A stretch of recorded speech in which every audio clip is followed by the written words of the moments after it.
शिव महापुराण की कथा जो टीवी पर सुन रहे हैं, जो फेसबुक पर सुन रहे हैं, जो पंडालों में कथा सुन रहे हैं, रोज प्रतिदिन हम कथा सुन रहे हैं, इसका मतलब है हम धीरे धीरे आगे बढ़ते चले जा रहे हैं। अपने घर से चले थे, धीरे धीरे बड़े थे, बढ़ते बढ़ते गए, बढ़ते बढ़ते गए तो कथा प्राप्त हो गई। उसी तरह रोज कथा सुनते चले जाओगे, बढ़ते चले जाओगे, बढ़ते चले जाओगे तो एक दिन भोलेनाथ भी प्राप्त हो जाएगा, ये निश्चित है। लोग कहेंगे क्या मिलता है कथा सुनने से? अभी तो सुनी थी, 15 दिन पहले तो सुनी थी, 10 दिन पहले तो सुनी थी। शिव तत्व की प्राप्ति क्या होती है? एक पत्र में देखिए किसी माँ ने लिखा है,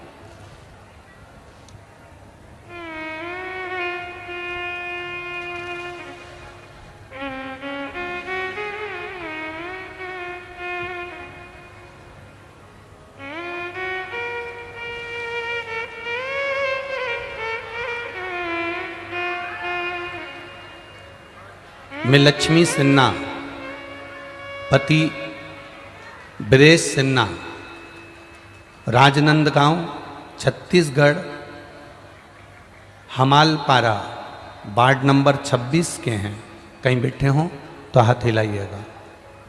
कहीं आप ही हैं? दोनों हाथ हिला दो एक बार ऐसे। हाँ, दोनों हाथ हिला दो। मैं लक्ष्मी सिन्हा, पति ब्रेश सिन्हा, राजनंदगांव छत्तीसगढ़, हमालपारा वार्ड नंबर 26 के हैं। हमारी शादी को 17 साल हो गए थे, संतान नहीं थी। सारे डॉक्टरों से इलाज करवाया, रायपुर गए, बिलासपुर गए, और भी जहाँ जहाँ लोगों ने बताया वहाँ गए। कई जगह से गोदी भी भरवाई पर संतान नहीं हुई। गुरुदेव, शिव कृपा किसको कहते हैं? किसी ने कहा टीवी पर कथा आती है, आप उस कथा को श्रवण करो। हम पति पत्नी ने कथा सुनना चालू करा। ऐसे कई महाराज की कथा आती थी, विश्वास नहीं जागता था। पर आपने कथा में पशुपति व्रत के बारे में बताया, एक सफ़ेद आंकड़े की जड़ के बारे में बताया। पत्नी ने और मैंने पशुपति नाथ के व्रत की शुरुआत करी और बाबा की कृपा से 17 साल बाद ऐसी कृपा हुई कि मन में ऐसा भाव जागृत हुआ, एक बार सीहोर चले। सीहोर गए। 26 मई 2022 को हम सीहोर पहुंच गए और 26 मई 2022 को सीहोर में जाके कंकर को उठाकर जमीन पर रखकर उसकी पूजन कर कर प्रार्थना कर कर आए कि बाबा 17 साल हो गए, डॉक्टरों ने मना कर दिया है, संतान का सुख किस्मत में नहीं, पर आप जरूर देना। बाबा की कृपा से गुरुदेव 26 मई 2022 को हम सीहोर से आए। आप कहते हो 3 महीने में बाबा देता है, मेरे बाबा ने 1 महीने में सुन लिया। 16 फरवरी 2023 को मेरे यहाँ पर एक बच्चे का जन्म हुआ है। बच्चा लाए हो साथ में? थोड़ा सा ऊंचा करो उसको, हल्का सा हो सके। कार्यकर्ताओं से निवेदन है, एक कार्यकर्ता उस बच्चे को, उसके माँ को और पिता को यहाँ तक लेकर आ जाए। मेरा कार्यकर्ताओं से निवेदन। खाली न जाता कोई दर से तुम्हारे, खाली न जाता कोई दर से तुम्हारे, मैं भी खड़ी हूँ नंदी बाहे फसारे, मैं भी खड़ा हूँ नंदी बाहे फसारे। अपने हृदय से लगा लो, लगा लो, गिरी जा रही हो, उठा लो, उठा। प्रभु अपनी दर से अब तो न टालो, गिरा जा रहा हो, उठा लो, उठा लो। 17 वर्ष के बाद भी एक विश्वास एक आस, एक भरोसा, एक दृढ़ता नहीं तोड़ी। और जब 17 वर्ष के बाद जब विश्वास नहीं टूटा, भरोसा नहीं टूटा, मात्र टीवी पर कथा सुनकर भरोसा इतना दृढ़ हो गया, इतना दृढ़ हो गया कि मेरे बाबा को गोदी में संतान देना ही पड़ी। ये शिव तत्व है।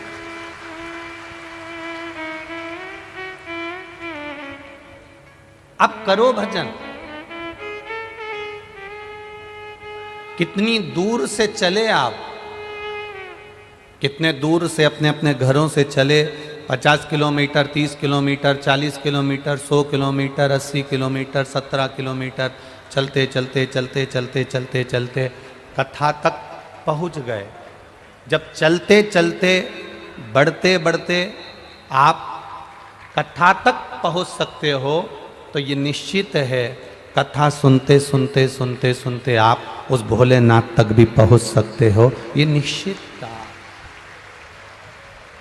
ये पक्का है। आप उसकी चौखट तक जाना है, आपको उसके दरवाजे तक जाना है, आपको उसके द्वार तक जाना है, तो वो भक्ति के बल पर जाना। बोल बम का नारा है, हम उसके सहारे, हम उसके बल पर, हम उसके विश्वास पर उसको प्राप्त कर सकते हैं।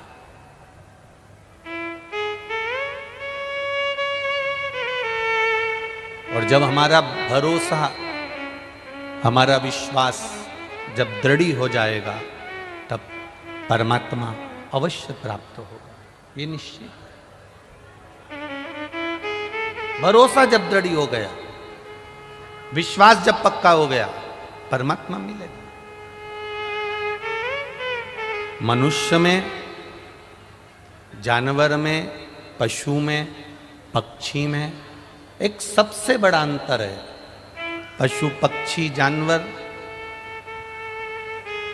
कथा श्रवण कर कर उस पथ पर नहीं चल सकते, पर मनुष्य कथा को श्रवण कर कर भगवान के सतमार्ग के पथ पर चल सकता है, वो भटकता नहीं है, ये निश्चितता।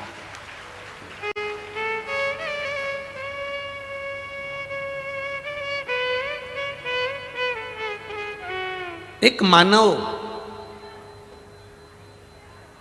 को जो ज्ञान प्राप्त होता है, अगर उस ज्ञान का उसको अहंकार नहीं हो, उस ज्ञान का उसको अभिमान नहीं हो, तो शिव महापुराण की कथा कहती है वो मानव संपूर्ण विश्व में कुछ ना कुछ अच्छा कर कर चले जाता है।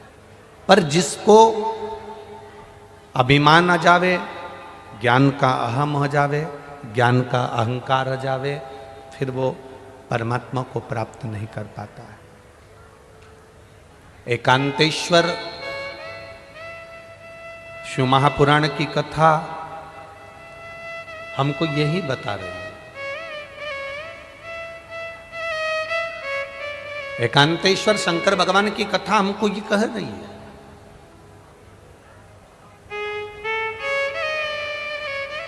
एकांतेश्वर शिव महापुराण की कथा ये हमको समझा रही है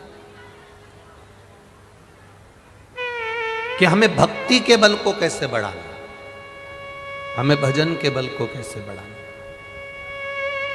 एक बार जोरदार ताली बजाओ। 17 वर्ष के बाद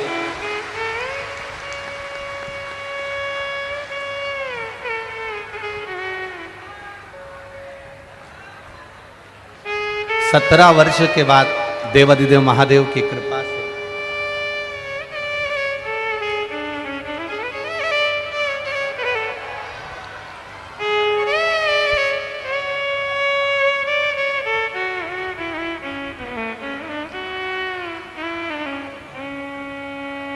जिसने विश्वास किया, जिसने भरोसा रखा, उसने उसका हाथ पकड़ा।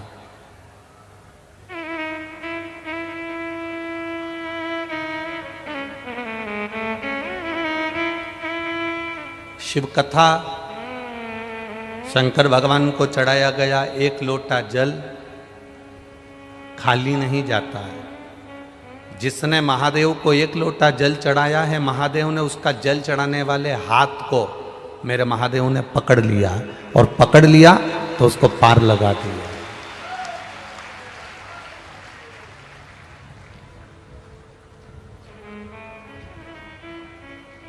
संपूर्ण ब्रह्मांड का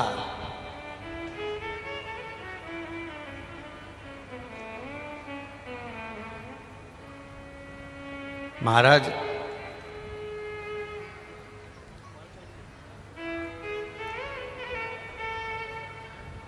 संपूर्ण ब्रह्मांड का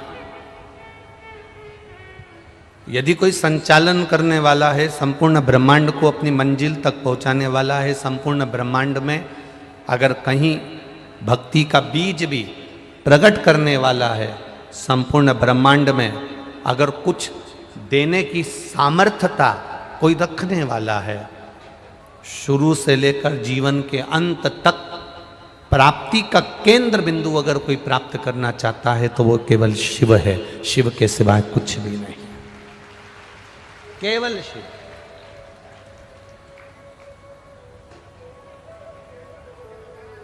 अगर कोई झूठे मुंह से मतलब है कि कोई भगवान को नहीं मानता, भगवान के भजन में नहीं जाता, भगवान शंकर के मंदिर नहीं जाता, भगवान की कथा में नहीं जाता, भगवान के स्मरण में नहीं जाता, भगवान की पूजन में नहीं जाता, दिखावे से भी अगर कोई शंकर के मंदिर में पहुंच गया, उसका मन नहीं है, उसका चित्त नहीं है, उसका विचार नहीं है, फिर भी वो शिव के मंदिर तक अगर पहुंच गया, भले किसी के साथ गया, इतने सारे लोग अगर कथा में आए हैं तो इसमें से कुछ लोग ऐसे भी होंगे जो अपनी मम्मी को, अपने माता को, अपने पिता को, अपने चाचा को, चाची को, काका को, काकी को छोड़ने के लिए भी आए होंगे, और उन्होंने कहा मैं कथा सुनने नहीं बैठूंगा, बस आपको छोड़ूंगा, चले जाऊंगा।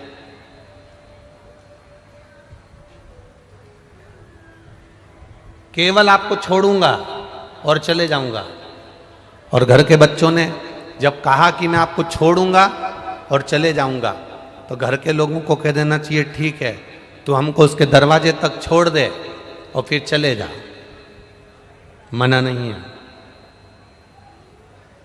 घर के बच्चे एक बार उसके दरवाजे तक पहुंचे तो भले हमको छोड़ने पहुंचे, पर मंदिर के द्वार तक, कथा के पंडाल तक, भगवान की शरणागति तक आए तो जो एक बार बच्चा अपने माता पिता को कथा स्थल तक छोड़ने आ जाता है, जो एक बार बच्चे अपने माता पिता को मंदिर तक छोड़ने आ जाते हैं, तो मंदिर का सेठ, मंदिर में रहने वाला भोलेनाथ और मेरे शिव महापुराण उस बच्चे का हाथ भी पकड़ लेते हैं, भले छोड़ कर गए।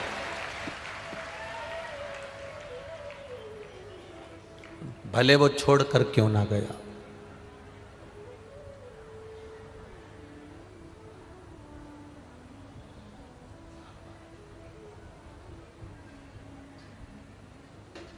जिसने भले कहा मैं कथा में नहीं बैठूंगा, मेरे पास इतना समय नहीं है कि मैं कथा में बैठूं, छोड़ूंगा, चले जाऊंगा। हाँ, पति ने कहा मैं कथा में नहीं बैठूंगा, छोड़ूंगा और चले जाऊंगा। हाँ, कोई बात नहीं, तुम चलो तो छोड़ के तो आओ।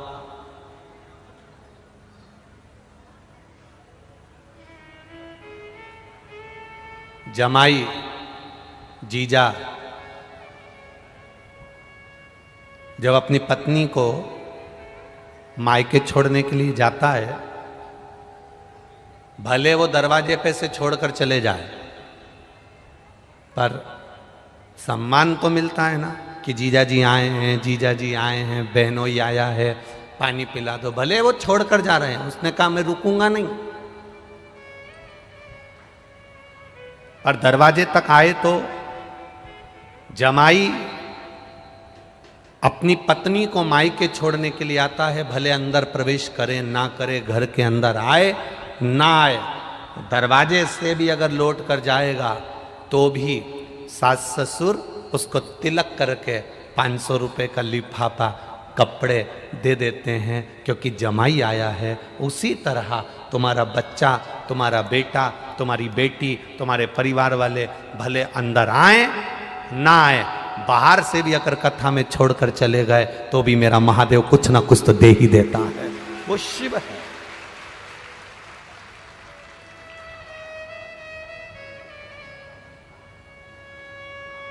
मैंने तेरे ही भरोसे बाबा, तेरे ही भरोसे हवा बिच उड़ती जावागे बाबा, डोर हतो छेना में कटी जावागे। भोले मैं तेरी पतंग, शंभो मैं तेरी पतंग। शिव पुराण कह रही है, एक छोटे से पत्थर को घर में रखकर जल चढ़ाना चालू कर दोगे, पूजना चालू कर दोगे, पूजते रहोगे, पूजते रहोगे, पूजते रहोगे, तो पत्थर में भी प्राण आ जाते हैं और पत्थर की भी प्राण प्रतिष्ठा हो जाती है।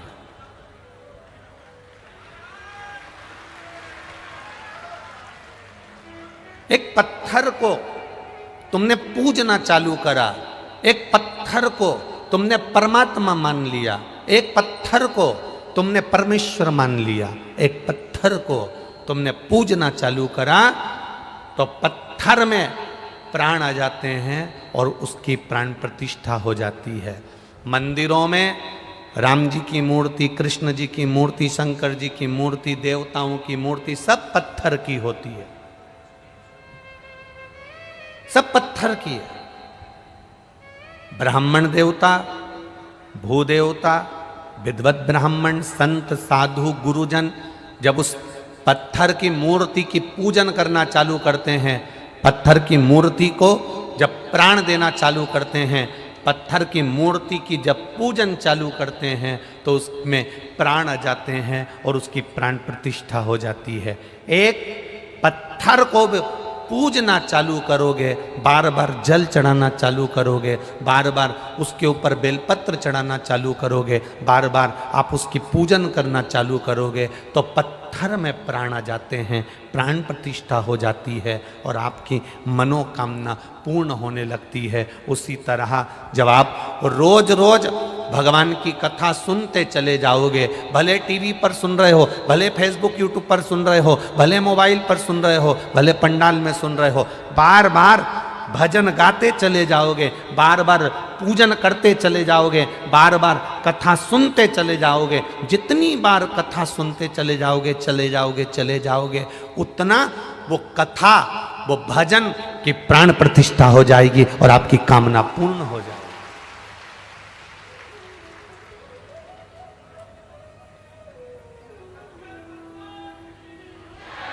भजन के बल को बढ़ाओ, दिखावे को मत बढ़ाना। आज के जमाने में बहुत नौटंकी चल रही है दादा, बहुत दिखावा चल रहा है। इनके यहाँ जाओगे तो काम हो जाएगा, उनके यहाँ जाओगे तो काम हो जाएगा, इनके यहाँ चले जाओ तो काम हो जाएगा। इतना याद रखना, दुख उसने दिया है तो कोई नहीं काटेगा, किसी की सामर्थ्यता नहीं कि तुम्हारे दुख को काट दे। दुख काटने की सामर्थ्यता केवल महादेव की। सारी दुनिया के लोग लगे रहेंगे। आज के जमाने में ढोंग, प्रपंच, छल, बेईमानी, कपट इतनी ज्यादा मात्रा में हो गई है कि दुनिया के लोग भ्रम में जी रहे हैं, भ्रांतियों में पड़े हुए।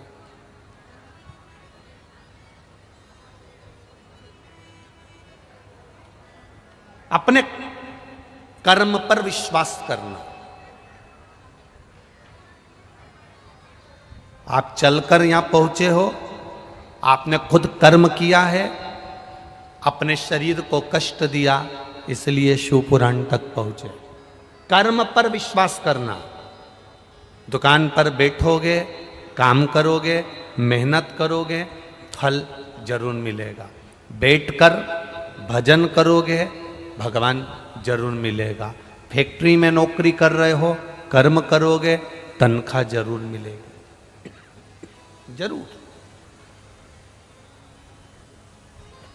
कर्म करोगे, फल मिलेगा। कई लोग ऐसे भी हैं जो कर्म करना ही नहीं चाहते।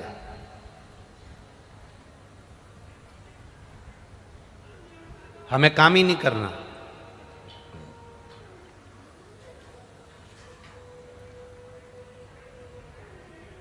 कई लोग कहते हैं सीहोर वाले महाराज जी ने कह दिया एक बेलपत्री पर शहद लगाओ और शिव जी को चिपकाकर परीक्षा देने चले जाओ। सीहोर वाले महाराज की आधी बात तो आपने सुनी कि बेलपत्री पर शहद लगाकर शंकर जी को चिपकाकर चले जाना, और लोगों ने उस क्लिप को भी आधा काट कर टीवियों पर चला दिया, पर उसको पूरा नहीं सुना कि सीहोर वाले महाराज ने कहा था पहले अपना कर्म करते जाना, पढ़ाई करते जाना, विद्या अध्ययन करते जाना, अपने कर्म को करते करते आगे बढ़ना, फिर शंकर भगवान पर एक बेलपत्री चिपकाकर उस पर भरोसा कर कर फिर चले जाना, कार्य पूर्ण हो जाएगा। यह विश्वास के साथ करिए। एक पत्र आया है,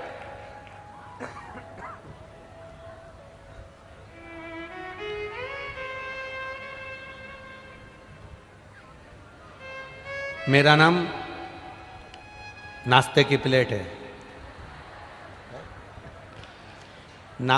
मेरा नाम सरोज सेन है, मैं रायपुर से आई हूँ। सरोज जी कहीं बैठी हो तो हाथ हिलाइएगा। सरोज सेन आप ही हैं? दोनों हाथ ऐसे हिला दीजिएगा।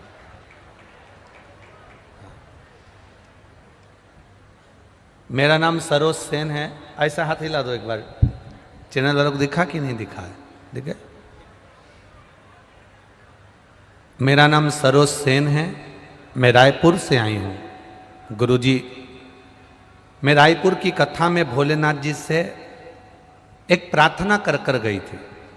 आप कहते हो कथा के पंडाल में जो बैठकर श्री शिवाय नमस्तुभ्यम साथ में आपके बोलता है ना गुरुजी, और जो मन से मांग लेता है बाबा उसको 3 महीने में दे देता है। मैंने रायपुर की कथा में देख लिया है। गुरुदेव, रायपुर की कथा में भोलेनाथ जी से कथा में बैठकर मैंने केवल बाबा से प्रार्थना करी थी, बाबा मकान नहीं, आप ऐसी कृपा कर देना कि मेरा मकान डबल तिबल मंजिल का बन जाए, बस इतनी कृपा आप कर देना। गुरुदेव, बाबा से प्रार्थना कर कर आई थी और कहा था जब अगली कथा कहीं पर पास में होगी जरूर जाऊंगी। शिव कृपा से मेरा मोबाइल नंबर ये है गुरुदेव। लोग हंसी उड़ाते हैं कि शिवजी पर जल चढ़ाने से या कथा सुनने से ऐसा हो सकता है। मैं छाती ठोक कर कहती हूँ मेरे बाबा ने मुझे 3 मंजिल का मकान दे दिया। मैं बाबा को यहाँ प्रणाम करूँगा। बन गया बाबू? दोनों हाथ एक बार हिला दीजिए। हर हर महादेव। बोल बम का नारा है। यहां सीहोर वाला महाराज कुछ नहीं करेगा और ना किसी महाराज की सामर्थ्यता है कि वो कुछ कर दे या आपका दुख मिटा दे। किसी महाराज की सामर्थ्यता नहीं है कि तुम्हारे दुख को मिटा दे। तुम्हारे दुख को तुम स्वयं भगवान की भक्ति कर कर, भजन कर कर, एक लोटा जल चढ़ाकर, शिव की आराधना कर कर, आप स्वयं अपना कर्म कर कर, मेहनत कर कर आप अपने भाग्य को लिख सकते हो और आगे बढ़ सकते हो। किसी की सामर्थ्यता में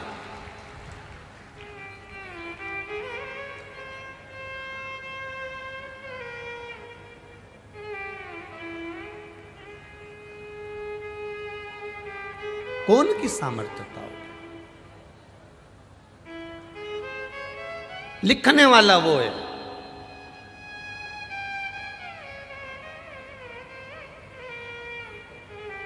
श्री मार्कंडे बाबा की उम्र कितनी सीधी। श्री मार्कंडू जी ने उनकी धर्मपत्नी जी ने तप करा, साधना करी, संतान का सुख नहीं है, संतान का सुख नहीं है। देवताओं ने भाग्य लिख दिया कि इसकी किस्मत में संतान का सुख नहीं है। देवताओं का काम है भाग्य लिखना, ब्रह्मा जी का काम है भाग्य लिखना, भगवान विष्णु का काम है भाग्य लिखना। देवताओं ने लिख दिया भाग्य में कि तुम्हारे यहाँ संतान का सुख नहीं है, तुम्हारे यहाँ मकान का सुख नहीं है, तुम्हारे यहाँ नौकरी का सुख नहीं है, तुम्हारे यहाँ विवाह का सुख नहीं है। लिखने वाले ने लिख दिया कि तुम्हारे भाग्य में ये सुख नहीं है। भाग्य लिखना देवताओं का काम है, पर भाग्य बदलना महादेव का काम है। इन्होंने लिख दिया कि इसमें ये सुख नहीं है, उन्होंने लिख दिया कि इसमें भाग्य में तुम्हारी ये लिखा नहीं है।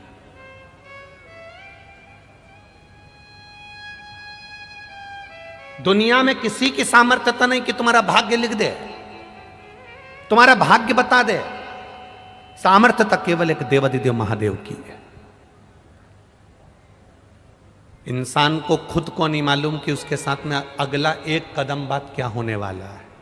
इंसान को खुद नहीं मालूम कि 2 कदम चलने के बाद क्या होने वाला है। इंसान को खुद नहीं मालूम कि थोड़ी देर बाद उसके साथ क्या होगा। भगवान ने ये गुण किसी को नहीं दिया कि कोई किसी का भाग्य बता दे या किसी का भाग्य लिख दे। हाँ, जो परमात्मा ने लिखा है वो मृत्यु लोक में आकर भोगना हमको है। पर जितना हम शंकर का भजन कर सकते हैं, जितना भगवान की कथा सुन सकते हैं, उससे हमें बल मिलता है, उससे बल। मार्कंडू जी के यहां संतान का सुख नहीं है।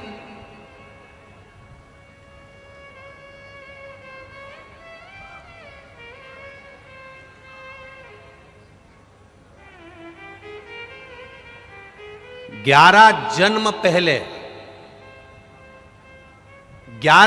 पहले कौन थे ये मार्कंडू जी? एक 11 जन्म पहले एक वैश्य, व्यापार करने वाले,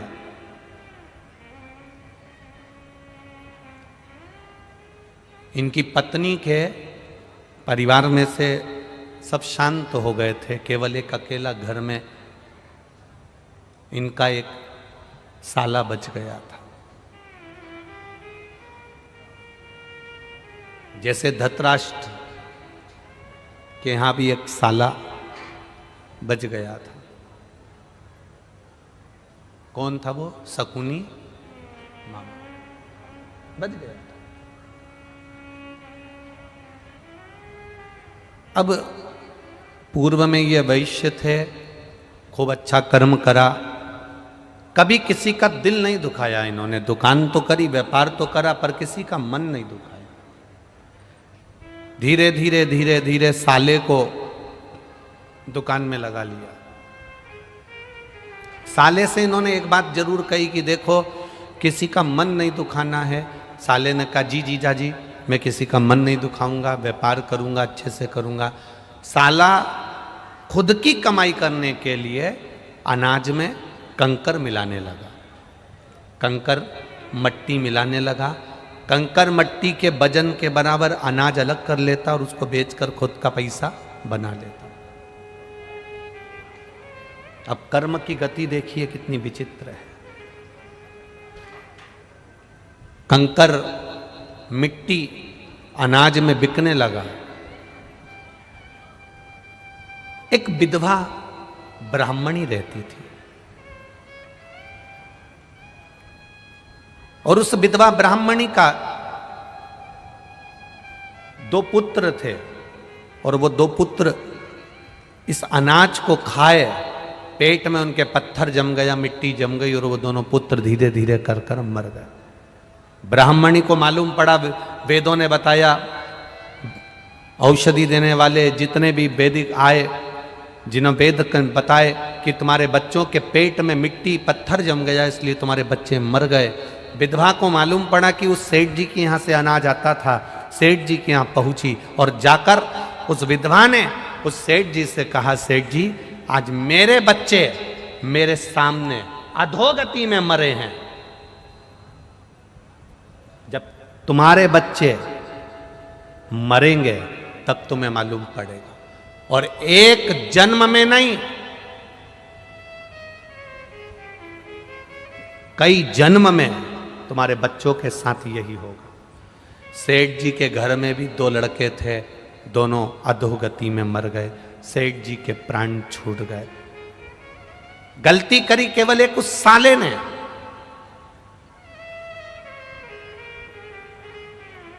पर दुकान थी जीजा जी की, व्यापार था जीजा जी का, इसलिए भोगना भी जीजा जी को पड़ा।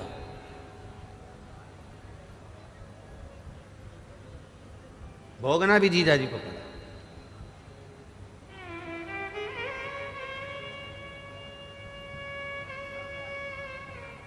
प्राण छूट गए। जीजा जी वो वैश्य शांत हो गया, समाप्त हो गया, विष्णुधर बना।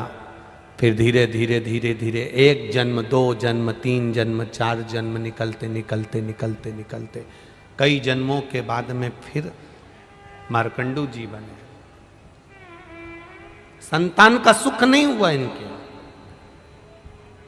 संतान प्राप्ति नहीं हुई। किसी ने कहा भगवान शिव की आराधना करो। शंकर भगवान की आराधना करने के लिए एक वीरान जंगल में, वीरान क्षेत्र में, जहां कोई नहीं जाता, वहां पर मार्कंडू जी पहुंच गए। अपनी पत्नी के साथ एक शिवलिंग का निर्माण करे, पूजन करी, आराधना करी, बाबा से विनय करी। रोज प्रतिदिन शिव की आराधना, एकांत में रखे हुए शिव का पूजन 3 चीजें देता है। बहुत अच्छे से समझ लेना इनका एकांतेश्वर महादेव की कथा। एकांत में रखा हुआ शिवलिंग, एकांत में रखे हुए शिव जी की पूजन 3 चीजें देती है। पहला, हमारी उम्र बढ़ाती है। दूसरा, बड़ी बीमारी शरीर में एकांत का शिवलिंग कभी नहीं आने देता। और तीसरा, हमारे जीवन में कभी वैभव की, सत्ता की और लक्ष्मी की कमी नहीं आने देता। ये एकांतेश्वर। एकांतेश्वर का मतलब क्या है? जो एकांत में बैठा हुआ है, अलमस्त। ऊपर छांव है नहीं है, मंदिर के ऊपर शिखर है नहीं है तो भी ठीक, नहीं है तो भी ठीक। ओटले पर शिवलिंग रखा है, अकेला बैठा है, ना तो पार्वती उनके पास में बैठी दिख रही हैं, ना कोई बैठा दिख रहा है, ना गणेश जी दिख रहे हैं, ना कार्तिकेय दिख रहे हैं। बैठे हैं तो ठीक, नहीं है तो अकेला नंदी सामने बैठा है और शिव जी का शिवलिंग रखा है।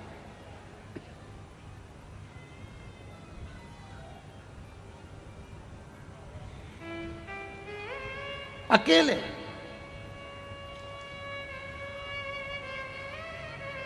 कई लोग हमसे कहते हैं, गुरुजी हमारे गांव में शंकर जी का मंदिर है और शंकर जी के मंदिर के अंदर पार्वती जी नहीं है, गणेश जी नहीं है, कार्तिकेय जी नहीं है, केवल नंदी है और शंकर जी हैं। तो क्या हम पार्वती जी, कार्तिकेय जी, गणेश जी को बिठा दें? हमने कहा कितने साल से नहीं है? अरे गुरुजी हमारे तो दादा परदादा के समय का है, कम से कम 100, 150, 200 साल का है। वो मंदिर ऐसा कैसा ही है, टूटा फूटा है, भंगार सा है। उसमें ना गणेश जी हैं, ना देवी जी पार्वती जी हैं, ना कार्तिकेय जी, नंदी है, शंकर जी हैं। और शिवलिंग भी ऐसा हो रहा है, खंडित खंडित सा हो रहा है।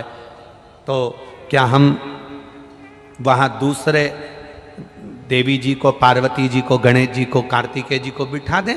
हम उनसे कहते हैं किसी को बिठाने की जरूरत नहीं है। हमने पहले भी कथा में कहा, आप लोगों को समझाया कि ये शिवलिंग है, ये जलाधारी है, ये चरण है। ये शिवलिंग शंकर जी का प्रतीक है, ये जलाधारी पार्वती जी का स्थान है, जहाँ से जल बहता है। माँ गणेश जी कार्तिकेय जी हैं, बीच में मोटी सी लाइन अशोक सुंदरी है, ऊपर जो जल टपक रहा है वो शिव जी की 5 लड़कियां जया, विषहरा, शामरी बारी, दौतली और देव हैं। शंकर भगवान का संपूर्ण परिवार इस शिवलिंग के अंदर है। अगर गणेश जी, कार्तिकेय जी, पार्वती जी कोई नहीं भी है तो चिंता करने की जरूरत नहीं है, क्योंकि महादेव वहां एकांत में बैठे हुए हैं, एकांतेश। कोई कहता है शिवलिंग खंडित हो रहा है। शंकर भगवान का शिवलिंग कई कई जगह से खंडित होते चले जा रहा है, क्या हम उसको बदल दें?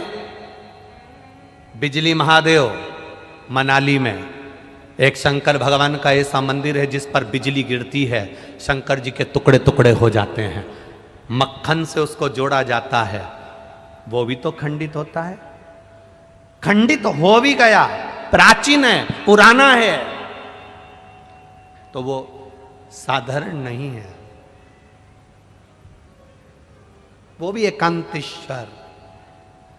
भले थोड़ा बहुत अगर उसमें कुछ हो भी गया है तो भी वो शिव के जितने टुकड़े से टुकड़े भी हो जाएं, एक कंकर कंकर भी अलग अलग हो गया, एक कंकर कंकर भी विभाजित हो गया तो भी वो शिवलिंग ही कहलाएगा, शिवलिंग के सिवा कुछ नहीं। प्रयागराज कुंभ, जब प्रयागराज में प्रयाग का मेला भराया था तब सतुआ बाबा महामंडलेश्वर संतोष जी महाराज जी ने शिव पुराण की कथा शायद 2-3 दिन मिले थे तो शिव चर्चा करी थी। आप लोगों ने सुनी थी टीवी पे? तो उसमें आप लोगों ने श्रवण करा होगा। राम जी जब रावण को मार कर आए, प्रयागराज की भूमि पर पहुंचे, गुरु बाबा का दर्शन करने गए तो गुरु बाबा जी ने कह दिया नहीं नहीं नहीं, नहीं तुम पर ब्राह्मण हत्या का दोष लगा है।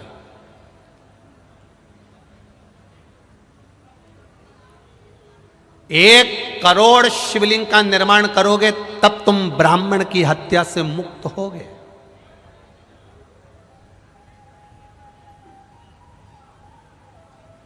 एक करोड़ शिवलिंग का निर्माण करना पड़ेगा तब तुम ब्राह्मण हत्या से मुक्त हो गए।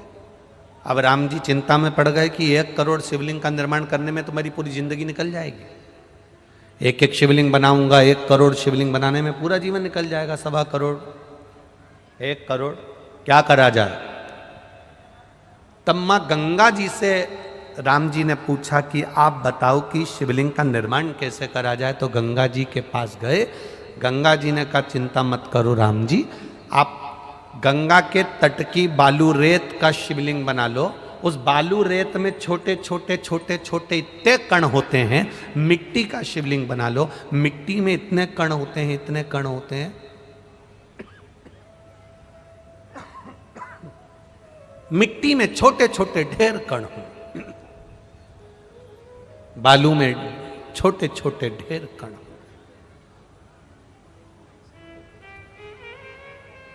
जब हम दुनिया के लोग हंसते हैं, सावन महीने की जब शिवरात्रि के दिन पूरे विश्व के लोग जब ऑनलाइन शंकर भगवान का शिवलिंग बनाते हैं, पूजन करते हैं, आप लोगों ने करी कि नहीं करी? जब हम सीहोर से या जहां कथा चलती रहती है वहां से सावन महीने की शिवरात्रि पर जब शिवलिंग का निर्माण करवाते हैं, शिवलिंग का पूजन करवाते हैं, उसका लाभ क्या मिलता है जिसने करी उसको मालूम है। मिट्टी का शिवलिंग बनाओ, बालू रेत का शिवलिंग बनाओ, जब हम पूजन करते हैं एक शिवलिंग के पूजन का फल नहीं मिलता, करोड़ों शिवलिंग के पूजन का फल हमारे खाते में चला जाता। करोड़ों शिवलिंग।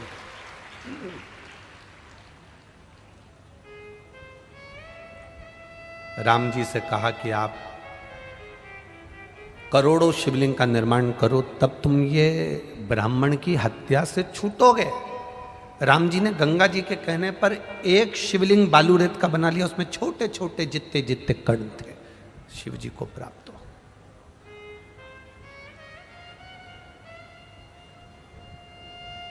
क्या मिलता है ये कथा में, पंडाल में बैठकर कथा सुनने से? कई लोग कहेंगे इतनी भीड़ पड़ रही है, गर्मी अपार पड़ रही है, इतनी तेज गर्मी, इतनी भीड़, गाड़ी भी दूर खड़ी करना पड़ेगी, पैदल चलना पड़ेगा, घर में बैठकर टीवी पर क्यों नहीं सुन लेते? आस्था चैनल पे 2 बजे से 5 बजे तक आ तो रही है, मोबाइल पर चल तो रही है, क्या करना कथा में जाकर बैठने से? उनको समझा देना 3.5 करोड़ रोम छिद्र ये मनुष्य के शरीर पर हैं। ये 3.5 करोड़ रोम छिद्र प्रतिदिन भगवान ने 3.5 करोड़ बार भगवान का नाम जपने के लिए दिया है। घर में अकेले बैठकर कथा सुनूंगी तो 3.5 करोड़ भजन का फल नहीं मिलेगा, पर कथा के पंडाल में बैठकर कथा सुनूंगी, जब श्री शिवाय नमस्तुभ्यम इतने सारे भक्त एक साथ बोलेंगे, 5 लाख 4 लाख 6 लाख लोग आज भी कथा में आए हैं, ये लाखों भक्त जब एक साथ, अब 5 लाख लोग अगर कथा सुनने आए हैं और 5 बार अगर श्री शिवाय नमस्तुभ्यम 5 लाख लोग एक साथ बोलेंगे तो लाखों में मंत्र जाप हो जाएगा। फिर वापिस महाराज जी बोलेंगे, फिर अपन बोलेंगे, ऐसे 2 3 4 बार अगर बोलने को श्री शिवाय नमस्तुभ्यम प्राप्त हो गया तो 1.25 करोड़ 4 करोड़ 3 करोड़ मंत्र जाप हमारे मुख से एक बार में निकल गया तो हमारा फल अपने आप प्राप्त हो गया। क्यों कहते हैं पंडाल में बैठकर कथा सुनने वाले को 3 महीने के अंदर बाबा झोली भर देता है? हम क्यों कहते हैं कि 3 महीना इंतजार करना?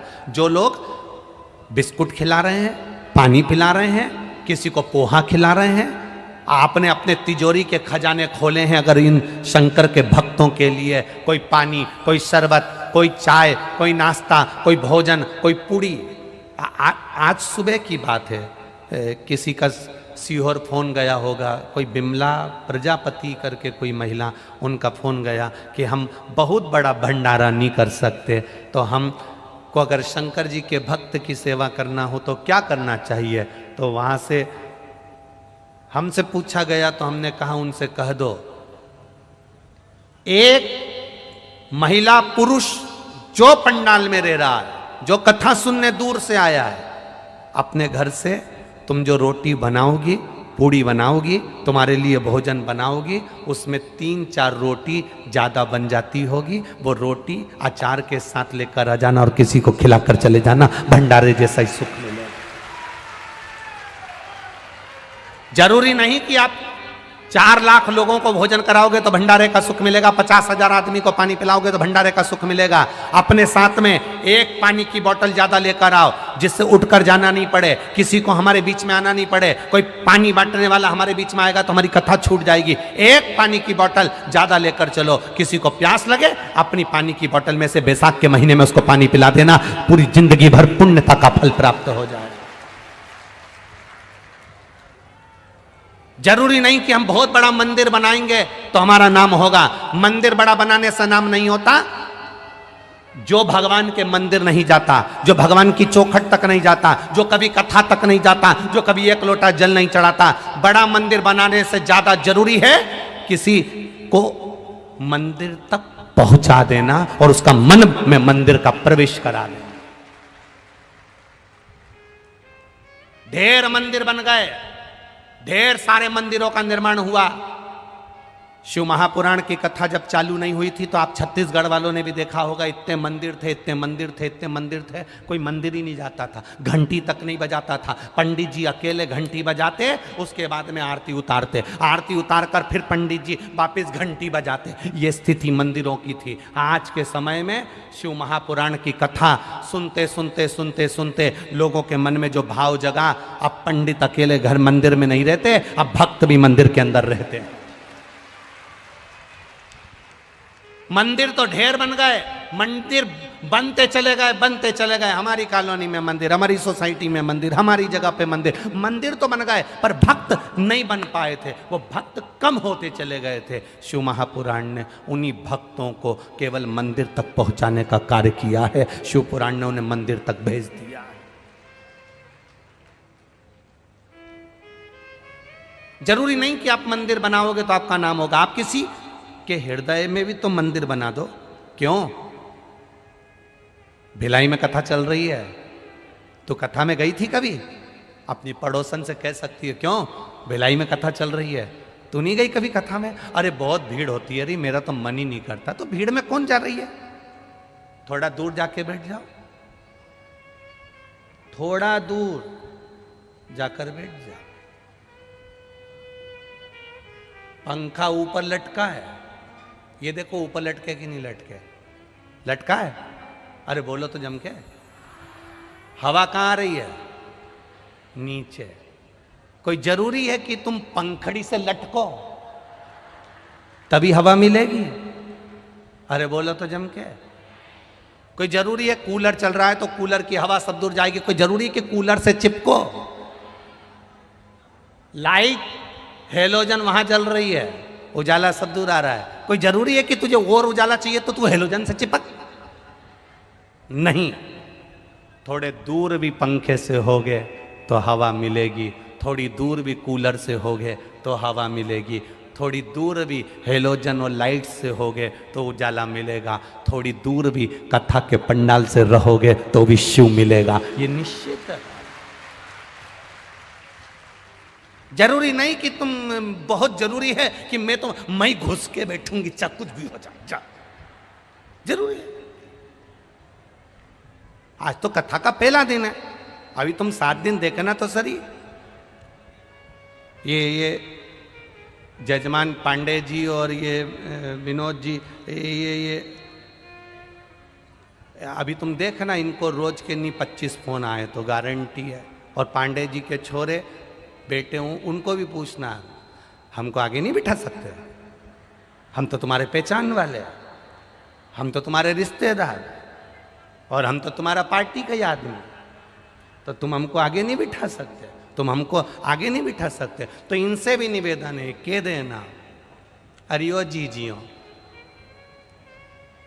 घर से अगर कथा सुनने आना है तो ये जितने बैठे हैं ना पीछे और ये आसपास में, ये भी सुबह 6 बजे से इंतजार करते हैं, तब जाकर 2 बजे कथा मिलती है। और तुम पहचान वाले टाइम पे बस केवल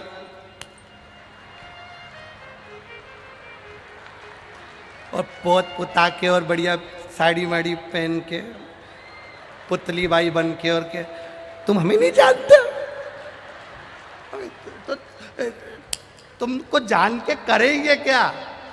क्या करना क्या है? हम तो उसको जानने आए जो काल अधिपति महाकाल राजा है, तुम्हें क्या जाने तो जाने क्या तुमसे? ये बताओ, अब क्या जाने तुमसे?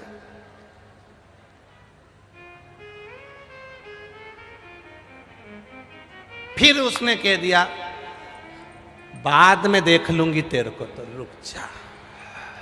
अब मालूम पड़े इसने तो कहा था कि बाद में देख लूंगी, छाती में दर्द उठा, हॉस्पिटल में पड़ी रही, अब देखना इसको था और देखने ये चले गए।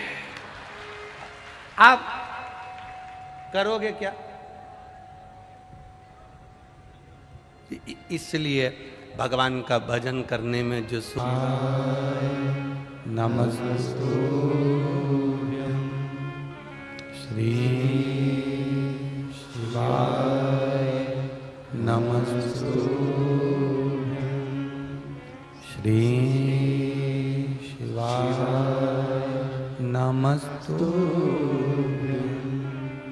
भोला सब दुख काटो मारा, ओ भोला सब दुख काटो मारा। शिव शंकर जपो तेरी माला, बोल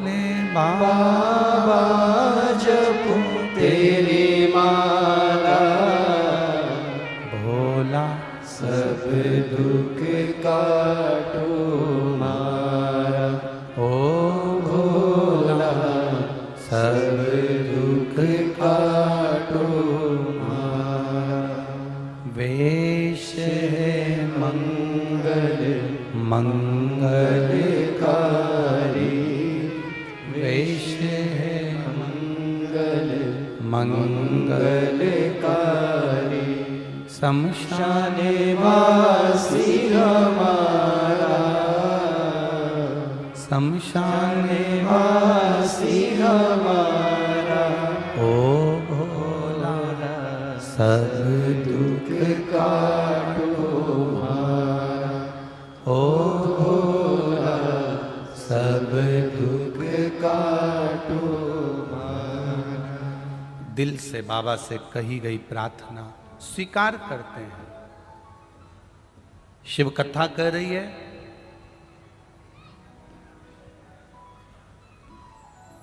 दोष तो लग गया, संतान का सुख नहीं था।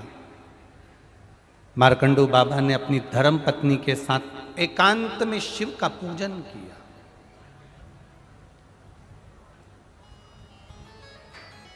आप जिस गांव में रहते हो, आप जिस नगर में रहते हो, आप जिस शहर में रहते हो, आप जिस क्षेत्र में रहते हो, कहीं जाते आते आपको भी कहीं ना कहीं ऐसा शिवलिंग का दर्शन हो जाए जो एकांत में है, कोई नहीं जाता,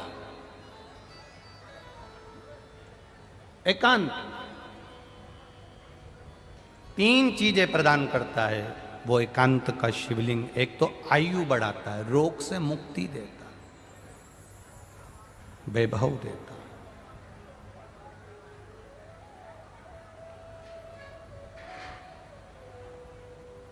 कौन से महादेव कहलाते हैं वो? जम के बोलो जरा, एकांतेश्वर महादेव। शिव कथा कर रही है,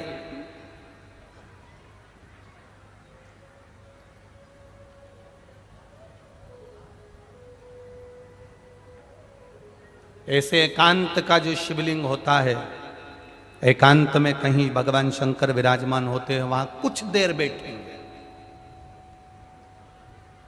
संगत थोड़ी सी एकांतेश्वर महादेव की अगर मिल गई तो वो फल देती है। जैसे 1 कटोरी चावल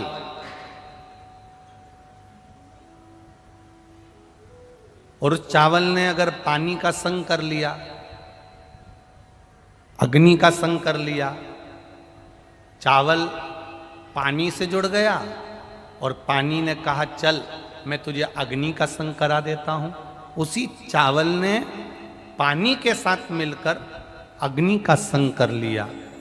चावल 1 कटोरी था, पानी और अग्नि का संग करने से 1 कटोरी चावल पूरा कुकर भर देता है, 1 कटोरी चावल पूरी भगोनी भर देता है, 1 कटोरी चावल पूरा बर्तन भर देता है।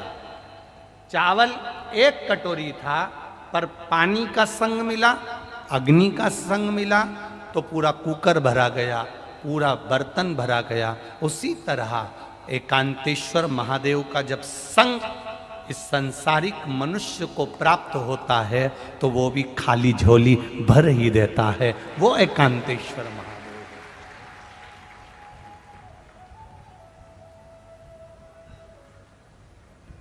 अब एकांत में शिवलिंग, मार्कंडू जी ने भगवान का भजन किया, मांगा,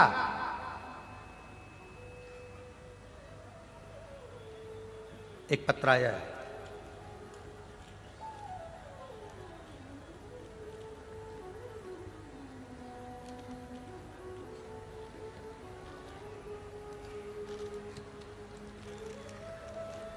शंभु शरणे पड़ी मांगो घड़ी रे घड़ी, दुख काटो दया करी दर्शन आपो।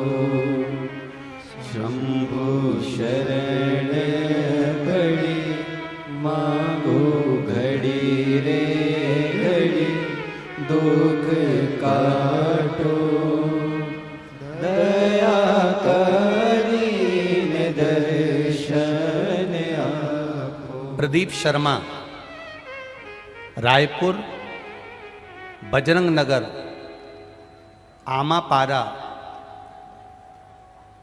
से आए हैं। कहीं बैठे हो तो हाथ हिलाइएगा। दिख गए क्या? कहीं बैठे हो तो हाथ हिलाइए। आप ही हैं? प्रदीप शर्मा, रायपुर बजरंग नगर आमापारा से हूं।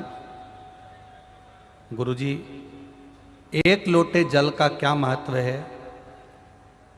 मेरी धर्म पत्नी सीमा शर्मा को 2 बार पेट में हर्निया की तकलीफ हो गई। डॉक्टरों ने ऑपरेशन का बोला, पर हमारे पास में इतना धन नहीं कि हम करवा सकते। बाबा वैद्यनाथ जी से प्रार्थना करी, 1 लोटा जल शिव जी को चढ़ाना प्रारंभ करा और 1 लोटा जल शिव जी को चढ़ाकर उसका आचमन कराना प्रारंभ करा। मैंने बाबा से प्रार्थना करी थी, अगर मेरी पत्नी का ऑपरेशन नहीं होगा, वो ठीक हो जाएगी तो जहां भी कथा होगी वहां पैदल चलकर जाऊंगा। रायपुर से भिलाई तक पैदल आया हूं।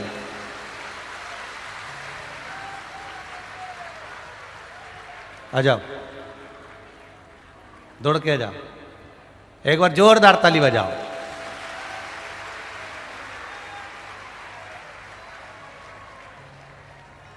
अपनी धर्म पत्नी के लिए संकल्प लिया था, अगर वो उसका ऑपरेशन नहीं होगा, वो ठीक हो जाएगी तो मैं पैदल जहां शिव पुराण की कथा होगी वहां चलकर आऊंगा।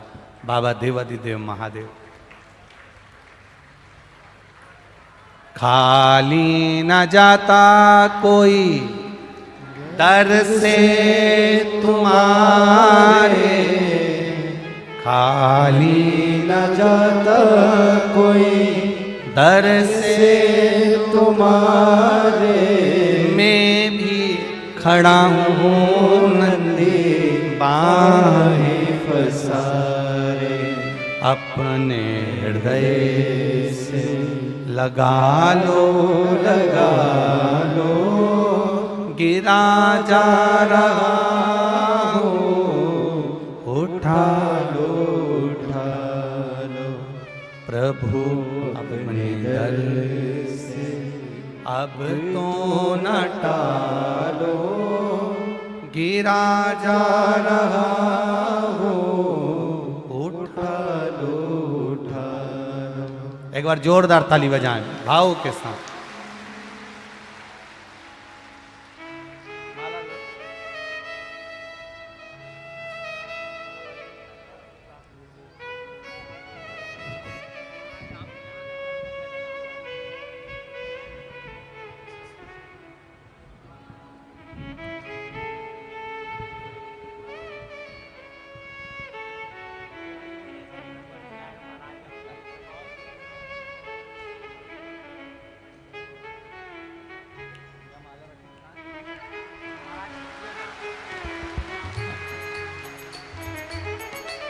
जोरदार ताली बजाएं। बाबा की कृपा, शिव तत्व है। एक पत्र बड़ा सुंदर आया है, ये देख।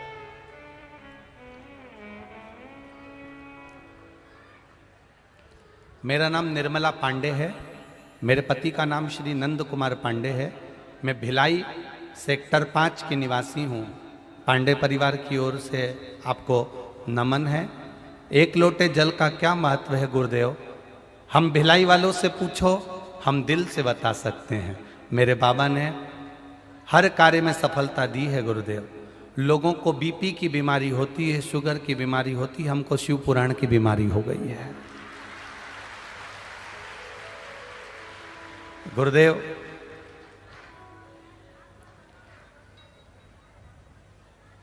हमारे घर का एक एक बच्चा शिव मंदिर जाता है, बाबा को जल चढ़ाता है।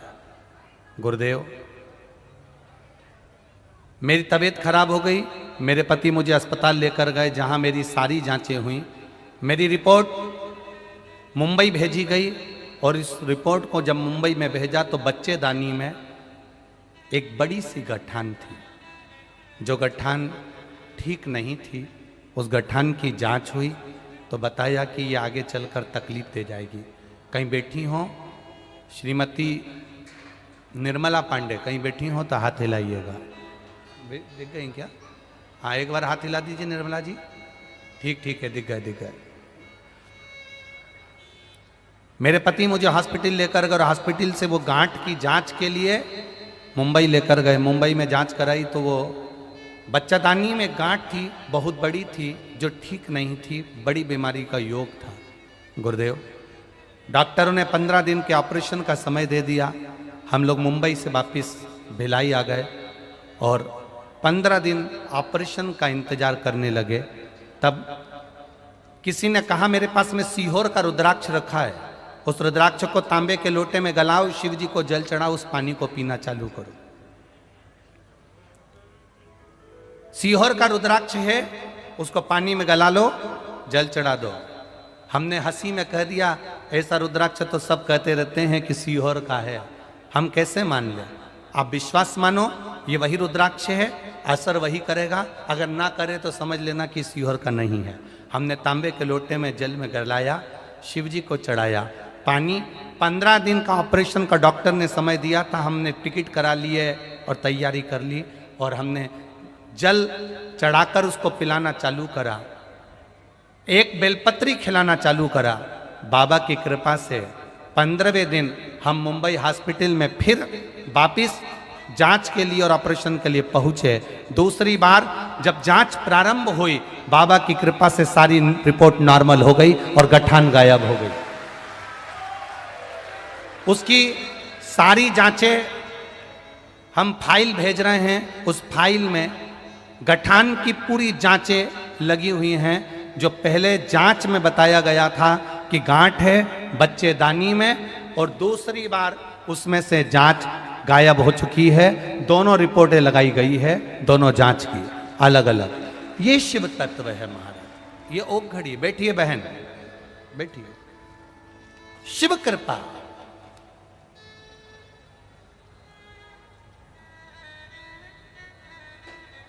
मेरे बाबा दया करना, मैं तेरे भरोसे हूँ। दोनों रिपोर्ट लगाई उन्होंने अपनी जांच की, 2 रिपोर्ट लगाई। एक जिसमें गांठ बताई है, मुंबई में जाकर जांच चेक कराया गया, बॉम्बे में जाकर 15 दिन हॉस्पिटल में ऑपरेशन का कहा गया, और एक रुद्राक्ष का जल शिव तत्व की प्राप्ति करा दी, वो घड़ी की।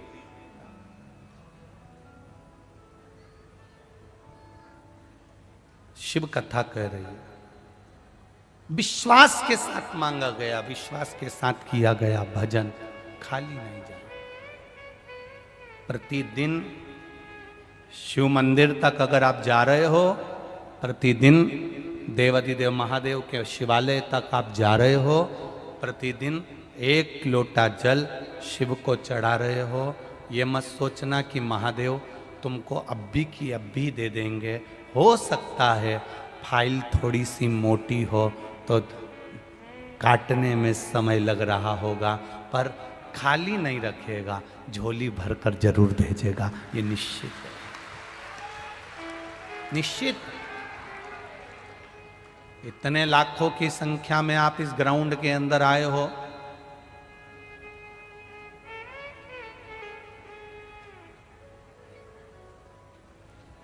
दिनेश जी साहू छुरिया वाले, उनसे बात हो रही थी तो कह रहे थे विनोद सिंह जी ने बहुत मेहनत करी है, गुरुजी पांडे जी ने और विनोद जी ने बहुत पंडाल की व्यवस्था करी गई है। 2 दिन तक पंडाल बढ़ाने की जरूरत नहीं पड़ेगी, पर पहले दिन ही आसार खत्म हो गए और इतनी भक्तों की भीड़, जितने नीचे बैठे हैं उससे दुगने आसपास खड़े हैं और बाहर बैठे हैं। ये शिव तत्व, खाली नहीं जाओगे, तुम्हारा विश्वास भोलेनाथ जी डिगने नहीं देगा। आप आए हो उसके भरोसे तो खाली नहीं भेजेगा। तुमने जितना विश्वास रखकर कथा सुनी है उतना विश्वास रखकर 7 दिन की कथा है, 7 दिन 2 बजे से 5 बजे तक भरचक, गर्मी भी पड़ेगी, बैसाख का महीना भी है, तुम दान भी कर रहे हो, पुण्य भी कर रहे हो, किसी को 1 गिलास पानी भी पिला रहे हो और कथा का तत्व ग्रहण कर रहे हो, खाली नहीं जाए। भजन में मन लगा, जितनी देर कथा में बैठो, दूसरों से बात नहीं करना है, व्यवस्थाओं को नहीं देखते हुए सबसे कहना है भैया तुम्हारे पांव पड़ूं, हमें 3 घंटे की कथा में से 2.5 घंटे मिलते हैं, आधा घंटा तो आशीष भैया ले लेते हैं, 2.5 घंटा मिलता है, उसको हमें सुनने दो। 2.5 घंटे की कथा के लिए सवेरे 6 बजे से जगह संभाल कर बैठते हो, तब जाकर यह कथा प्राप्त होती है, सहजता नहीं है।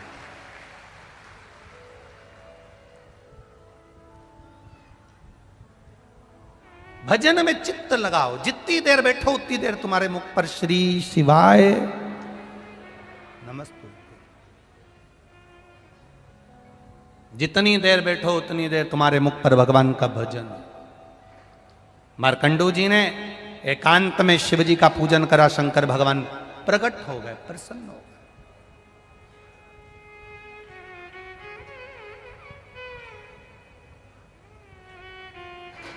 हमसे लोग कहते हैं कुबेरेश्वर धाम की इतनी महत्वता क्यों है, वहां तो अभी शंकर जी भी नहीं, कंकर शंकर है। हम उनसे कहते हैं वो एकांतेश्वर भी है, अगर वो कुबेरेश्वर है तो एकांतेश्वर भी है। सीहोर में 108 शिवालय होंगे, पर सीहोर से 10 किलोमीटर की दूरी पर जहाँ जंगल था, आज भले लोगों ने मत दुकान सब बना लिया, पर वो जंगल था, उस जंगल में वो अकेला बैठता था, कंकर शंकर के रूप में बैठता था।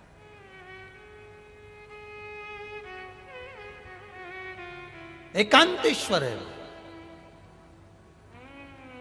एक भाई ने पत्र में लिखा है कि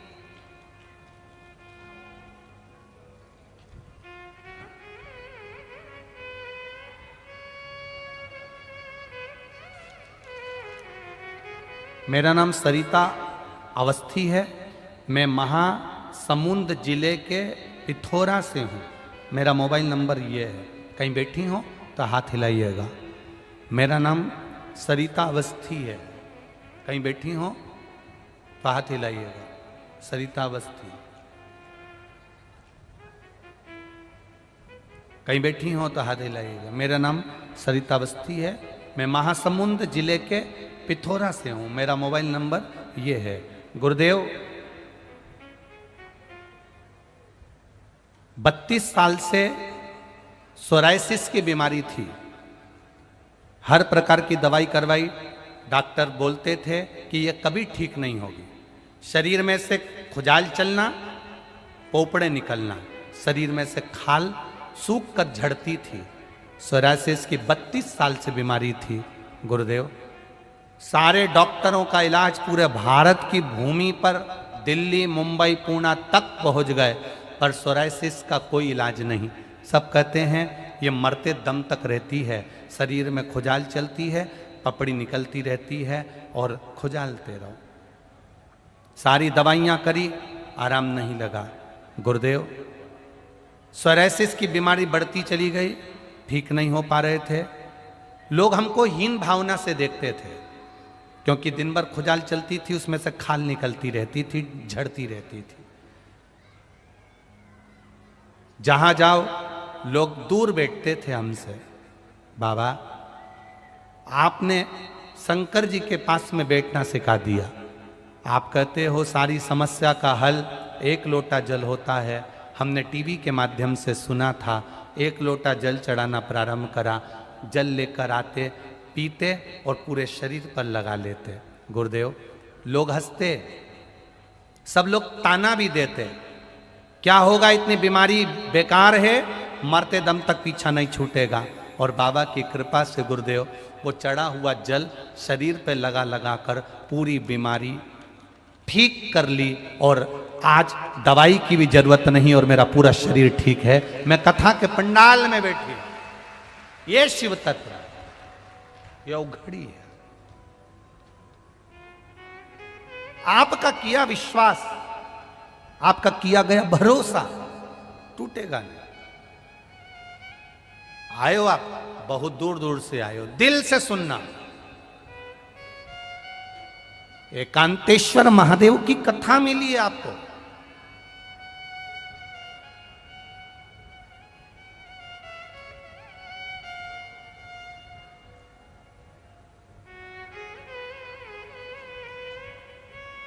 मार्कंडू जी ने पूजन करी, फल मिला। शिव जी ने आकर दर्शन किया, मांगो। मार्कंडू जी क्या चाहिए आपको? संतान नहीं है मेरे यहां, औलाद नहीं है। औलाद नहीं है? नहीं। क्यों चिंता करते हो? कैसी संतान चाहिए? चिरंजीवी। अगर संतान दूंगा चिरंजीवी तो वो अच्छे लक्षण की नहीं रहेगी। और एक संतान अगर मैं दूंगा आपको जो तुम्हारे यहाँ केवल कुछ वर्ष 12 वर्ष की अवस्था में मर जाएगी, बड़ी ज्ञानवान होगी, तुम्हारा नाम रोशन करने वाली होगी। कैसी संतान चाहिए तुमको, बोलो। एक संतान वो होती है जिसकी लंबी आयु होती है और दुनिया को दुख देती है। एक संतान वो होती है आयु कम होती है और दुनिया को सुख देती है। आपको कौन सी संतान चाहिए? मार्कंडू जी ने कहा जो दुनिया को कष्ट दे ऐसी संतान नहीं चाहिए। भले मेरी औलाद की उम्र कम हो, भले मेरे बच्चे की उम्र कम हो, पर दुनिया को सुख पहुंचाए ऐसी संतान दीजिए। भगवान ने एक बेटा दे दिया जिसका नाम मार्कंडे हुआ। अवस्था है छोटी, बड़ा ज्ञानी, बड़ा विद्वान। 10 वर्ष की आयु हो गई, मालूम पड़ा कि ये तो मर जाएगा। 12 वर्ष की केवल आयु है इसकी, क्या करा जाए? एकांत में शिवलिंग का पूजन कर कर अगर बेटा मिल सकता है तो एकांत में शिवलिंग का पूजन कर कर बेटे की उम्र भी बढ़ सकती है, यह निश्चित है। अभी आपको कथा में कहा एकांत का शिवलिंग उम्र बढ़ा देता है। एकांत का शिवलिंग हमारी रोग मिटा देता है। एकांत का शिवलिंग हमारा वैभव प्रदान कर देता है। एकांत है। मैं आपसे निवेदन करना चाहूं, इस व्यासपीठ से आप लोगों से कहना चाहूंगा, आप जब अपने गांव से कहीं जा रहे हो, घर से कहीं जा रहे हो, नगर से कहीं जा रहे हो, शहर से कहीं जा रहे हो, क्षेत्र से कहीं जा रहे हो, और गाड़ी से जा रहे हो, मोटरसाइकिल से जा रहे हो, कहीं आपको कोई ऐसा शंकर जी का मंदिर ओटला दिख जाए जो अकेला कोई नहीं हो, तो आप गाड़ी वाले से कहना 10 मिनट रोक ले, 5 मिनट रोक ले, 5 मिनट। आपके पास में जल भी नहीं है, आपके पास में बेलपत्र भी नहीं है, आपके पास में चढ़ाने का कुछ भी नहीं है, मत होने दो। पर एकांत का कोई शिवलिंग मिल जाए, उसके पास जो पेड़ पौधे लगे हों उसकी पत्ती तोड़कर भी शिव जी को चढ़ाकर अपने दिल की बात कहकर चलते बनना, काम सफल। एकांतेश्वर है।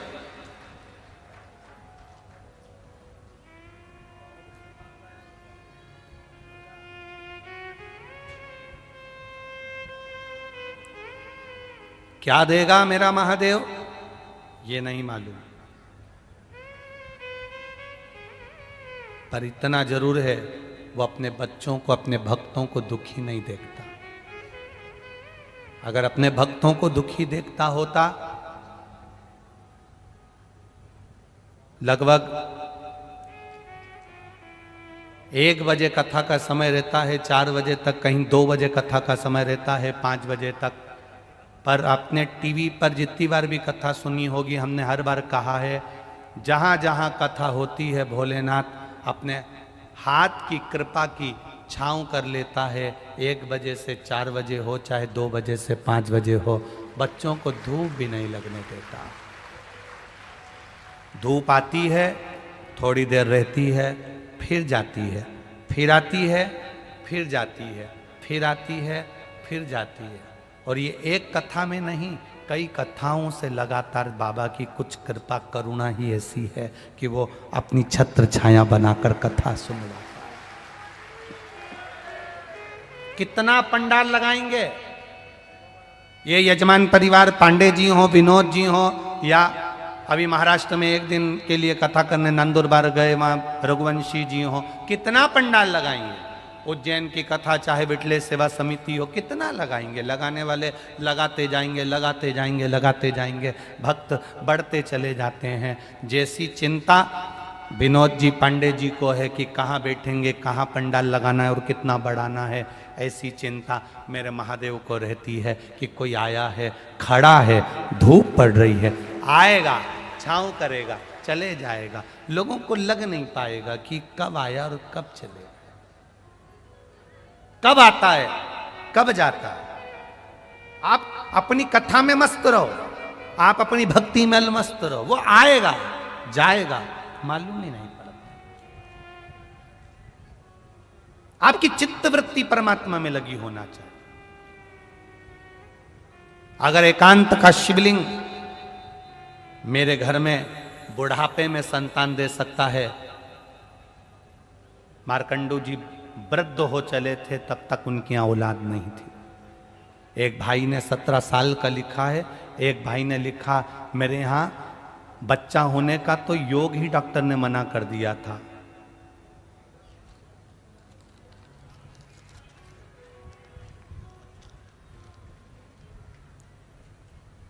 मैं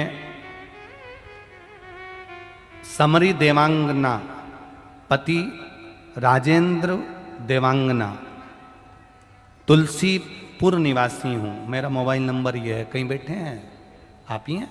दोनों हाथ हिला दो एक बार ऐसे। मैं समरी देवांगना, पति राजेंद्र देवांगना, तुलसीपुर निवासी हूं। मेरा मोबाइल नंबर ये है। 10 साल से संतान का सुख नहीं था। संतान लाए हो साथ में? उसको थोड़ा सा ऊंचा कर दो। 10 साल से संतान का सुख नहीं था। पहली बार जब डॉक्टर को दिखाया था तो उन्होंने कह दिया था तुम्हारे यहाँ कभी औलाद नहीं होगी, क्योंकि तुम्हारे यहाँ संतान के योग नहीं है, गर्भस्थ कुछ समस्या के कारण तुम्हारे यहाँ औलाद नहीं होगी। पर बाबा ने 10 साल बाद 1 लोटे जल का पान कर कर और एक सफेद आंकड़े की जड़ से संतान की प्राप्ति हुई है। प्रणाम करने के लिए 10 साल बाद दी। उसको थोड़ा सा ऊंचा कर दो एक बार। हर हर महादेव। बैठिए बैठिए। ये शिव तत्व है। जब सारी आस समाप्त हो जाए, जब सब दूर से आस छूट जाए, तब मेरे बाबा दया करना, मैं तेरे भरोसे हूँ, मैं तेरे भरोसे हूँ। आता है आप लोगों को? जरा एक बार जम के बोलिएगा, मेरे बाबा मैं मेरे बाबा दया कर, मैं तेरे ना घर के भरोसे, ना परिवार के भरोसे, ना घर के भरोसे, ना परिवार के भरोसे, मेरे बाबा दया करना, मैं तेरे भरोसे, ना इनके भरोसे हूँ, ना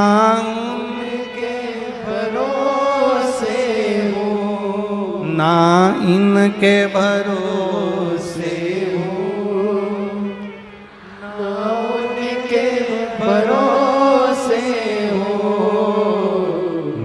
बाबा दया करना,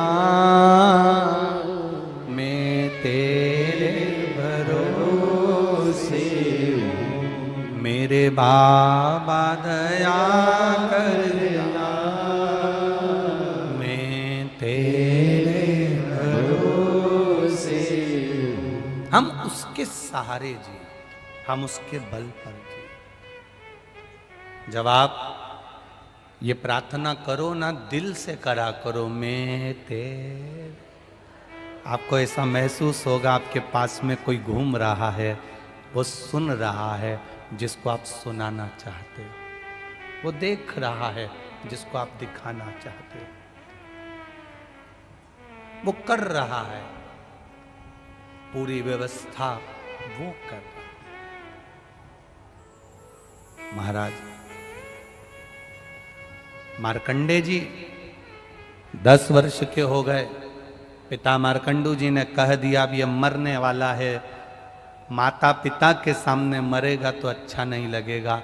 माँ की स्थिति क्या होती है, पिता की स्थिति क्या होती है, ये माता पिता ही जानते हैं। कुंवारी अवस्था में अगर कोई बच्चा मरता है, माता पिता के सामने कोई प्राण छोड़ देता है, उस माता पिता से पूछो उसकी हालत क्या होती है। चले जाएगा। कहा बच्चे को एक ही चीज सिखाई, सबके चरणों को प्रणाम करना सीख जाओ।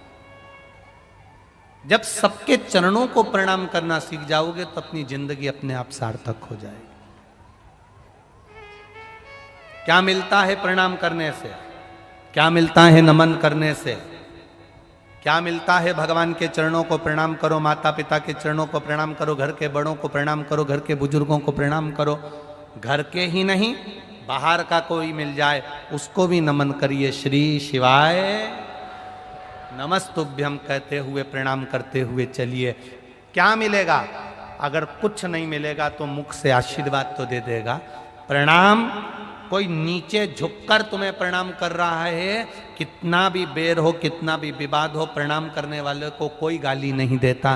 प्रणाम करने वाले को अगर कुछ नहीं देगा तो हाथ सिर पर रख देगा, वो भी नहीं करेगा तो उठा देगा, वो भी नहीं करेगा तो उसको देख तो लेगा, उतने में भी उसका कल्याण निश्चित हो जाता है। प्रणाम की शुद्धता। करो प्रणाम। मार्कंडे जी को सिखा दिया, प्रणाम करना प्रारंभ करा मार्कंडे जी ने।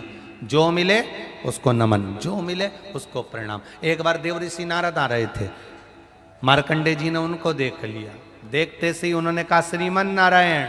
मार्कंडे जी जान गए यही नारद जी हैं, अपन इनको पहचानते तो है नहीं, प्रणाम करने में क्या जाता है। उन्होंने दंडवत कर लिया। जैसे ही प्रणाम करा, नारद जी के मुख से निकल गया चिरंजीवी भव। नारद जी ने जैसे ही कहा चिरंजीवी भव, मार्कंडे जी जैसे उठे तो मार्कंडे जी के सिर पर देखा कि इनकी रेखा तो मस्तिष्क की आधी कटी हुई है, अभी 2 साल में तो ये मरने वाला है। मार्कंडे जी को मैंने आशीर्वाद दे दिया चिरंजीवी भव। नारद जी आधे टेंशन में पड़ गए, गलत गाड़ी में बैठ गए। ये भिलाई जा ही नहीं रही है। जाना था भिलाई, पहुंच गए राजनांदगांव, गलत गाड़ी में बैठ गए। अब नारद जी ने विचार करा करूं तो करूं क्या। नारद जी मार्कंडे जी के पिताजी के पास पहुंच गए। मार्कंडू जी से कहा नमन प्रणाम श्रीमन नारायण। देवऋषि नारद ने जैसे ही प्रणाम किया तो मार्कंडू जी ने पूछा क्या बात है, हम आपके बेटे को हमारे साथ ले जाना चाहते हैं। मार्कंडू जी ने विचार करा बेटा मरने वाला तो है, अच्छा है माता पिता से दूर हो जाएगा, प्राण भी छूटेंगे तो दूर छूटेंगे, ले जाओ इसको ले जाओ। अब जो जाने ही वाला है उसको लेकर जा रहा हूं, चले जाओ। अच्छा देवऋषि नारद ले जा क्यों रहे हैं? देवऋषि नारद को क्या पड़ी कि इसको लेकर जा रहे हैं? उनको ले जाने का केवल एक ही कारण है। अब मैंने आशीर्वाद दे दिया चिरंजीवी भव। ये आशीर्वाद किसी ना किसी के माथे लुढ़काना पड़ेगा। बहुत चतुर होते हैं नारद जी, बहुत चतुर।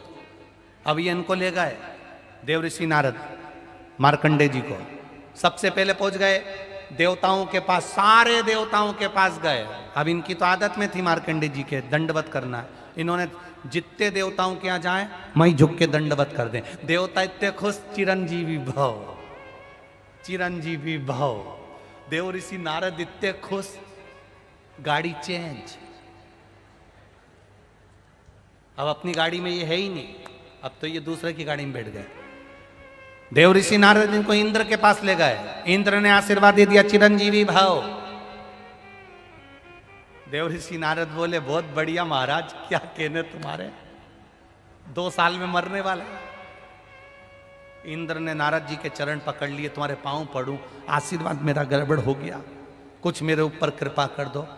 देव ऋषि नारद बोले, हम भी ऐसे ही फंसे थे जैसे तुम फंसे हो, अब तुम जानो। देव ऋषि नारद ने जैसे कहा तो इंद्र मार्कंडे जी को पकड़कर ब्रह्मा जी के पास ले गए। ब्रह्मा जी के चरणों में जैसे ही मार्कंडे जी ने दंडवत करी तो ब्रह्मा जी ने आशीर्वाद दे दिया, चिरंजीवी भव।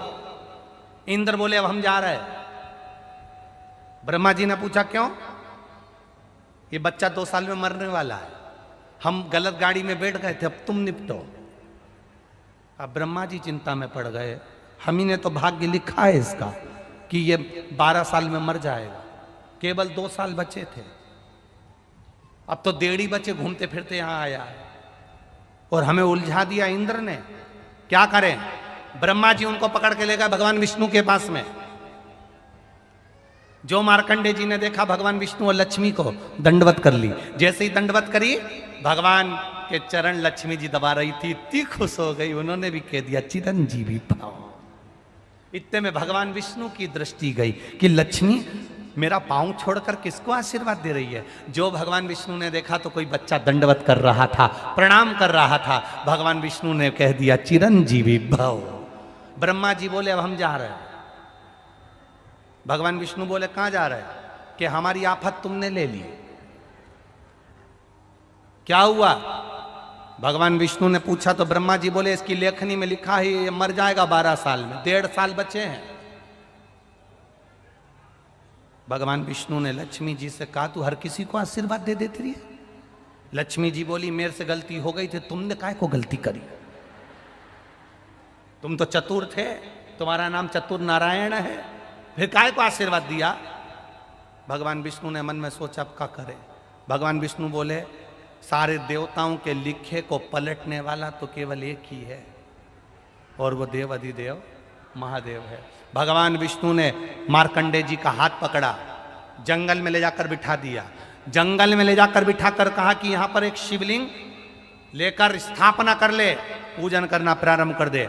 एक बड़ा सा पत्थर उठाकर लेकर आ गए शिवलिंग की आकृति का और रख लिया और उसकी आराधना करना प्रारंभ करी। जल चढ़ाए, बेलपत्री चढ़ाए, पत्ती चढ़ाए, फूल चढ़ाए। भगवान विष्णु चले गए, अकेला शिवलिंग और अकेला मार्कंडे पूजन में ऐसा लीन हो गए, एकांतेश्वर महादेव की भक्ति में ऐसे लीन हो गए, ऐसे लीन हो गए। बार बार भगवान विष्णु लक्ष्मी जी को भेजते, देख के आ महादेव आए कि नहीं आए, क्या भी नहीं आए, नहीं आए।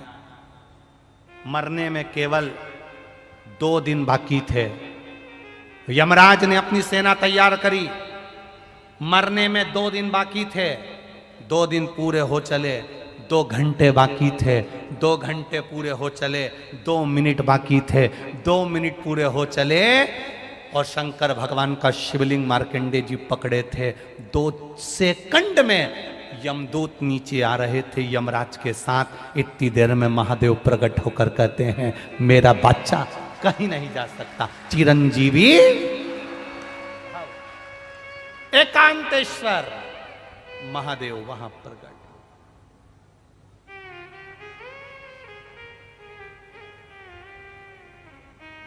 जिनकी पत्रिका देखकर, जिनके ज्योतिषाचार्य ब्राह्मण विद्वान भूदेव, जिनको दुनिया के लोग कह दें कि तेरी आयु कम है, उसे एकांत में शंकर जी का मंत्र जपना चाहिए। अगर शिवलिंग की पूजन भी नहीं कर सको तो एकांत में श्री शिवाय नमस्तुभ्यम जपना चाहिए।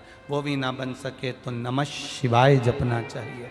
वो भी ना बन सके तो पंचाक्षर मंत्र, षडाक्षर मंत्र ओम नमः शिवाय जपना चाहिए। एकांत और जितना एकांत में बैठकर जपोगे वो उतना मिलेगा। हम क्यों कहते हैं कथा सुनने बैठो, अपने पहचान वालों के पास कभी मत बैठो। जितने पहचान वालों के पास बैठोगे महाराज कोई भी अच्छी बात कहेगा तुम तुरंत बात करने में लग जाओगे। और जब भी कथा सुनने बैठो जिससे तुम्हारी अच्छी नी बने, जिससे तुम्हारी नी पटे, उसके पास बैठो। क्यों? कोई भी अच्छी बात आएगी ना और जरा सा भी तेरा पांव उसके ऊपर रखा है ये सदेगी ना धर के, दूसरी बार तुम खुद फिर धीरे से अच्छे से बैठ जाओगे एकदम शांत। तुम्हें मालूम है ये बाजू में बैठी इससे अपनी अच्छी बनती नहीं, इसीलिए तो पूजन करने बिठाते हैं तो पति पत्नी को साथ बिठाते हैं, क्योंकि इन दोनों की कभी आपस में बनती नहीं। ये सही बैठेगी तो ये भी सही बैठेगा, ये सही बैठेगा। अगर इस पति ने जरा सा मोबाइल चलाया पूजन करते समय तो इसने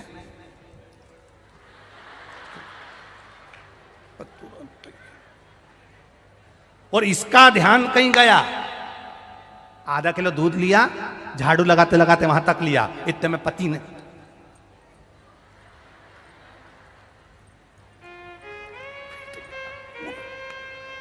इसीलिए इन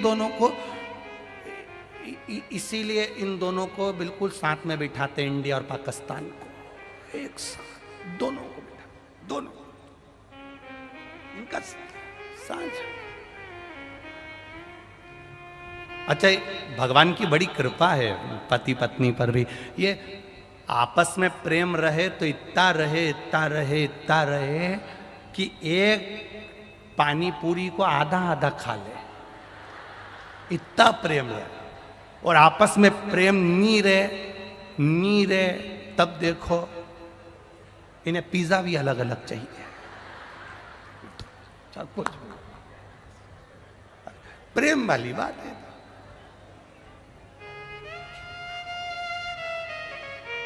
केवल भगवान विष्णु ने मार्कंडे जी को मार्ग बताया था कि एकांत में जाकर भगवान का भजन करना।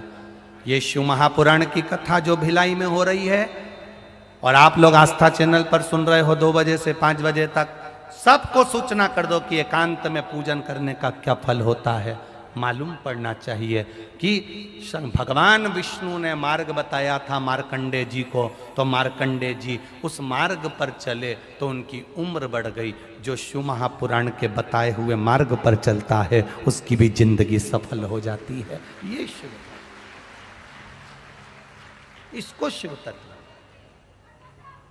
देवराज नाम का ब्राह्मण, जो देवराज नाम का ब्राह्मण है, गलत संग पाकर चोरी करता और वो चोरी का धन लेकर आता, चोरी का धन, चोरी के धन। मेरा कार्यक्रम